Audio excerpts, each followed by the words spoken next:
मेरे बड़े भाई सुभाष जैन जी बैठे हैं सामने, और पिछली बार बहुत बढ़िया उन्होंने उद्बोधन भी दिया था। पिछली बार बहुत बढ़िया उनके विचार आप तक पहुँचे थे।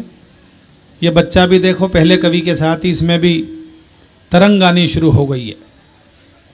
पकड़ के रखो इसे, वरना ओलंपिक में इसको हाई जंप में अवार्ड मिलेगा जरूर। बच्चे कमाल हैं साहब, ये ऐसे ऐसे जवाब देते हैं, सोच नहीं सकते आप। बहन जी का है? हाँ तो ठीक है, पापा खिला रहे हैं ना इसके। पता लगता है कि घर में भी यही खिलाते होंगे। तालियां बच्चे के लिए बजाइएगा, उसके पापा के लिए भी बजाइएगा। कमाल है ये, इनका कोई जवाब नहीं है। वो दिल्ली में भूकंप आया तो टीचर ने कहा बच्चों से, बेटे भूकंप पीड़ितों के लिए प्रार्थना कर लो, भगवान आपकी बात जल्दी सुन लेते हैं। तो एक बच्चा खड़ा हो गया, बोले सर बिल्कुल नहीं सुनते, हमारी सुनते होते तो आप भगवान के पास पहुंच गए होते। टीचर ने भी हाथ जोड़ लिया, हाँ भैया बिल्कुल नहीं सुनते बच्चों की। बच्चे कुछ भी कर सकते हैं। दोस्तों मैं क्रम आगे बढ़ाऊंगा, और मैं चाहता हूं कि बच्चों की बात बाद में करेंगे, पहले हम मंच पर बैठे हुए चच्चे की बात कर लें। हमारे बीच एक ऐसे बड़े कवि बैठे हैं, आदरणीय पदम अलबेला जी, जो जिनके भीतर चच्चा भी है और जिनके भीतर एक बड़ा सच्चा बच्चा भी है। वो आपको सुनाएंगे तो आपको लगेगा कि आपने इस मंच के सबसे बुजुर्ग कवि को नहीं सुना है, आपको लगेगा आपने इस मंच के सबसे युवा कवि को सुना है। 30 साल पहले जब मैं मंच पर नहीं आया था, अलबेला जी उस समय भी सुनाते थे और इसी मस्ती से सुनाते थे जिस मस्ती से आज सुनाते हैं। ये मान लीजिए उनकी मस्ती ने उनकी उम्र को जीत लिया है। जो उन्हें लगातार 25-30 साल से जानते हैं, देखते हैं, महसूस करते हैं, वो जानते हैं कि पदम अलबेला जी 25 वर्ष पहले भी ऐसे ही थे जैसे अभी हैं, और आज भी वो युवा हैं। मैं मंच के सबसे बुजुर्ग कवि को आमंत्रित कर रहा हूं। आप उन्हें देखेंगे तो आपको समझ में आ जाएगा कि बेशक बाल सफ़ेद हो गए हैं, लेकिन आप ये मत समझिएगा कि कोयले के ऊपर राख जम गई है। ये मान लीजिए कि राख तो जमी हुई है, लेकिन अंदर आग भी पूरी की पूरी बाकी है। तालियां जरा एक बार जोरदार इसलिए बजा दें, हमारे अलबेला जी छंद को, हास्य को गाकर प्रस्तुत करने वाले कवि हैं। वाह वाह क्या बात है। मैं आए थे तो ऐसा धमाल उन्होंने मचाया। वो कुछ भी सुनाएं, लेकिन चचा झलक जरूर दिखला दें बाद में, कि उसके बिना मोक्ष की प्राप्ति नहीं होगी, ना हमें ना हमारे श्रोताओं को। एक बार जरा भरपूर तालियों के साथ अलबेला जी का उनके धमाकेदार काव्य पाठ के लिए स्वागत कर दें, आदरणीय श्री पदम अलबेला जी। बहुत बहुत धन्यवाद प्रवीण जी। बार बार बुजुर्ग कह के मुझे चैलेंजित कर रहे हैं। हाँ, एक बार मुझे भूतपूर्व नौजवान भी कह देते तो बहुत ज़्यादा अच्छा लगता है। लेकिन बहुत अच्छा लग रहा है साहब, पार्श्वनाथ युवा मंच के सौजन्य से भगवान महावीर की जयंती पर आयोजित इस कार्यक्रम में आए हुए सभी प्रबुद्ध जैन समाज के लोगों को बहुत बहुत नमन करता हूँ। और मुझे कुछ पंक्तियाँ, एक मुक्तक सुनाता हूँ। संजय जी, बहुत अच्छा लगा, आपके घर पे बहुत अच्छा भोजन मिला, बहुत खाना खाया, अच्छा लगा है, धन्यवाद आपके लिए। मैं 4 पंक्तियों से इसलिए प्रभावित हूँ साहब, सुनिएगा।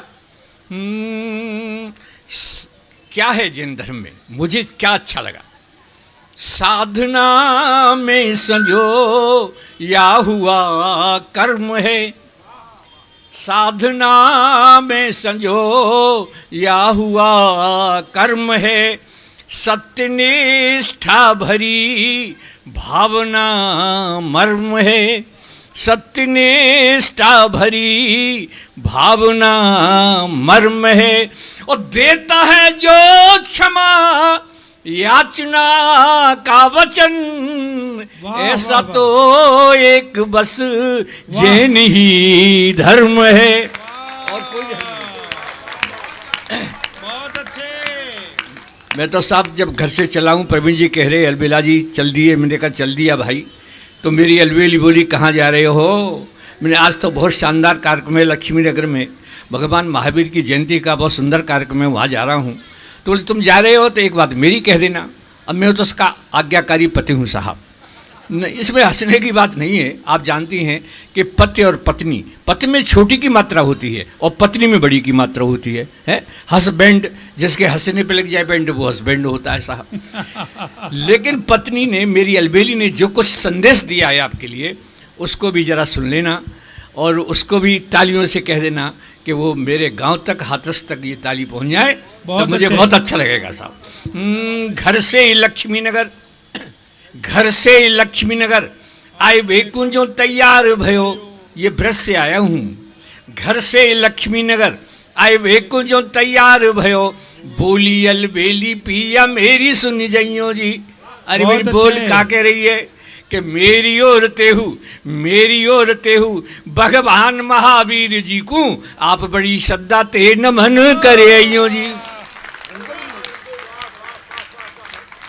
पार्श्वनाथ युवा मंच के कार्यक्रम में जाए पिया, पार्श्वनाथ युवा मंच के कार्यक्रम में जाए पिया, मीठी मीठी बातन सो मन बहलियो जी। फिर कविता सुनियो और मंच को जमइयो नाथ, और श्रोतन सो जोरदार तारी बजबई। ये बात कही थी। बहुत अच्छे, वाह वाह वाह वाह। क्योंकि प्रवीण जी, ताली हमारे लिए डेकोरेशन का इंजेक्शन होता है साहब। मेरी कुछ पंक्तियां सुन लें और अच्छी लगे तो फिर बाद में तालियां जरूर बजाना। क्यों जरूरी हैं तालियां?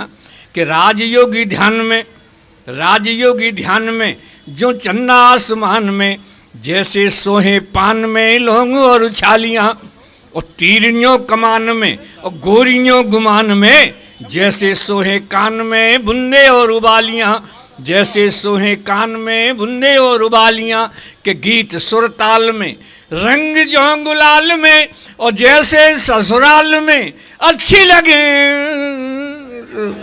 वाह वाह वाह वाह वाह। और कवि सम्मेलन वही है सुहाता मित्र, जिसे बजे श्रोताओं की जोरदार तालियां।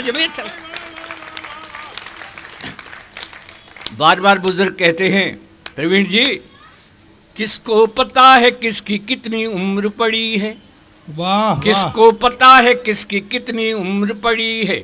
ये जिंदगी है मौत से बेखौफ लड़ी है, ये जिंदगी है मौत से बेखौफ लड़ी है। प्लेटफॉर्म वो परलोक का खाली नहीं अभी, आदरणीय, प्लेटफॉर्म वो परलोक का खाली नहीं अभी, मेरी जिंदगी की ट्रेन आउटर पे खड़ी है, मेरी जिंदगी की ट्रेन आउटर पे खड़ी है। और प्रवीण जी, क्या सोचते हो मुझ में कॉन्फिडेंस नहीं है? बहुत अच्छा है। 77 साल ऐसा उम्र, कॉन्फिडेंस अभी बरकरार है। क्या सोचते हो मुझ में कॉन्फिडेंस नहीं है? और वक्त पहचानने का सेंस नहीं है, और वक्त पहचानने का सेंस नहीं है। कॉन्फिडेंस भी है, सेंस भी है, वैलिडिटी भी है, पर क्या करूं इस उम्र में बैलेंस नहीं है। वाह वाह वाह वाह वाह वाह वाह वाह, बहुत अच्छे। ये आपकी तालियों का बैलेंस फ्लेक्स ही हो रहा है, बुढ़ा चार्ज हो रहा है आपकी तालियों की। एक बार जोरदार बजा के बताइएगा, है क्यों प्रवीण जी? जवानी और बुढ़ापे में बड़ा संघर्ष होता है, बहुत अच्छे। जवानी और बुढ़ापे में बड़ा संघर्ष होता है। ये मन की मौज मस्ती है, चरम उत्कर्ष होता है। ये मन की मौज मस्ती है, चरम उत्कर्ष होता है। बुढ़ापे पे न जाओ, मन कभी बूढ़ा नहीं होता।